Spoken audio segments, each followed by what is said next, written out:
নমস্কার। আপনারা যদি জীবনে নাজেহাল হয়ে গেছেন, অনেক মেহনত করছেন, মেহনতের আপনি ফল পাচ্ছেন না, নাজেহাল হয়ে যাচ্ছেন, আপনি পড়াশোনা করছেন কিন্তু আপনি শেষে রেজাল্ট ভালো পাচ্ছেন না, কাজকর্ম করছেন আপনার প্রমোশন হচ্ছে না, আপনার উন্নতি হচ্ছে না, ব্যবসা করতে যাচ্ছেন আপনার তরক্কি হচ্ছে না, এই সব জিনিস দিয়ে যদি আপনি নাজেহাল হয়ে আপনার দেয়ালে যদি পিঠ ঠেকে গেছে, দুঃখিত মন যদি আপনার আছে, তাহলে একটা ছোট্ট উপায় করবেন।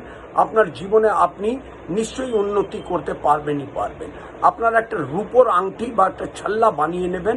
সেটা বানিয়ে নিয়ে আপনারা বা বুধবার বা শুক্রবার নিজের কেড়ে আঙ্গুলে আপনারা ওটাকে ধারণ করুন, চাहे ও জাতিকা হোক বা জাতক হোক, এটা আপনারা ধারণ করুন। দেখুন আপনার জীবনে কত পরিবর্তন আসতে শুরু হয়ে যাবে, এটা আপনি নিজেই চিন্তা করতে পারবেন না যে এত সুন্দর আপনার জীবনে আপনার সাহায্য আপনি পেতে পারবেন।